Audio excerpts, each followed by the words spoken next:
Tisha Littlejohn, and welcome to As Healthy Talks. And like my website, As Healthy Feels, we discuss things related to living a healthier lifestyle. I am a vegan. I practice intermittent fasting, and I also minimize my sugar as much as possible. So we definitely cover those subjects, and we also cover other subjects. So if you go on the website right now, you will see an article about essential oils and how that assists you in your weight loss. But today, we're going to talk about veganism, myths, and truths. But before we do that, I want to introduce you to my guests. Over here we have Tsadakeeyah and Nasya, and they happen to be the owners of Majani vegan restaurant. That's where we're at today. Thank you guys for being here. Before I introduce my guests over here, I want you guys to tell me a little bit about Majani, the vegan restaurant, and the history behind it. Sure. Well, Majani is located at 7167 South Exchange Avenue in the South Shore neighborhood. The history behind Majani, we started off as a catering company, serving the needs of the city at large. But we realized that there was just a lot more that we needed to do in terms of being accessible and being able to engage, particularly folks in the Black community, around issues of healthy eating. And we wanted to be able to inspire, showcase what it was like to be a vegan, that it's not bland or boring. And then the other part of that was that we got tired of having to leave our neighborhood every time we wanted something healthy to eat. And so just the economics behind that, spending money outside the neighborhood, wanting to spend that money in our neighborhood. So we began to look for a location here in the South Shore community, and we found this spot used to be a J&J, and we gutted it and turned it into what it is now. It gives us a chance to eat locally, hire locally, and enjoy ourselves locally. Wow, that is amazing.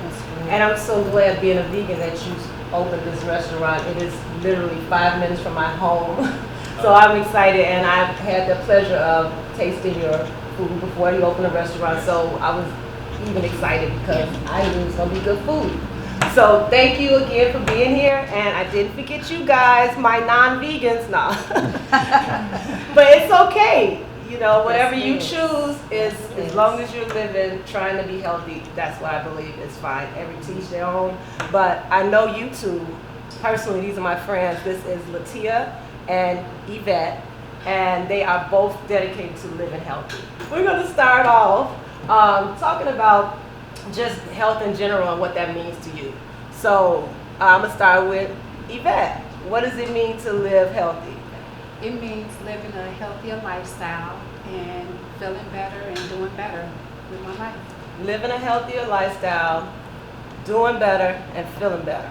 Yes. That's good. All right. How about down here? For me, living a healthy lifestyle started when I was 18, when I made a conscious decision to become a vegan. And I've been a vegan for almost 39 years now. It was always just part of my health goals, was to not be on medication, to always be able to manage my weight. And at the time, it was like, when I turn 50, I still want to be vibrant and healthy, and not having everything that works the way it's supposed to work and all that stuff. Yes. What's next? So just being able to continue with not having medication, always having my blood pressure, always having all my levels, everything the way it's supposed to be, and maintaining a certain the weight that I am now, and so that's my goals. Okay, Nasya, what about you? What does living a healthy lifestyle mean to you? Not waking up in pain all the time, dealing with migraines and things that I used to deal with on a regular basis. Wow. Prior to the vegan, because you're vegan, right? Yes. You were having headaches? I was having migraines. Severe migraines, so it would last about a week or so. How you So I would have to deal with that. I would have stomach issues, not knowing that my body could not digest meats properly. I would have stomach issues that would last for days. Wow. It got so bad that I couldn't even walk. My brothers used to have to literally roll me into the emergency room because it was that bad. And how did you know it was taking away the meat will help that? Did the doctors tell you that, or did you just say, Or did you like Google it, or did I never Googled it, but when I met Tsadakeeyah, I was eating buttered noodles every single day because I didn't know what was causing the issues. And so one day I decided to go to a family member's house and I had meat and I started cramping really bad. Okay, so that's when I knew then that my body's not digesting something and right. so Right. that's one of the issues that I was having. And I just went cold turkey from then on. Absolutely. So, Letia, what about you? What about you? What do you feel like living a healthy lifestyle is? I just love myself, and in order for me to love myself, I have to feel right. And when I'm feeling bloated, when I'm feeling a certain way, there's something wrong there. And usually I've eaten too much, or I'm up 3 to 5 pounds. Just I weigh myself every day, every morning, and it works for me. People say you're not supposed to, but it works for me because when I gain a pound, I'll say, "What did you do?" And I said, "Oh, that's right. You had that popcorn when you went to the show." You know, and I run every day. So, like he said, my levels. When I go to the doctor, I just need them to say the same thing, and that keeps me focused. You know, a goal of mine would be to get down to a certain weight and maintain that. Quit going up 5-6 pounds all the time. You know, and the reason why I do that is because of my lifestyle. You know, eating, entertaining. You know, so. That's a goal. That's what's preventing your lifestyle? Yes. Okay. Okay, so anyone else? I think since we've opened up the restaurant, I don't exercise as much as I was prior to opening the restaurant. So my goal is to get back into a regular exercise regime. But the thing, I've always been an avid runner. I've always, I took up boxing last year. So things like that I haven't, since probably January so this year, I haven't done as much as I wanted to do. So, we say every time we gotta get our butt back in the gym.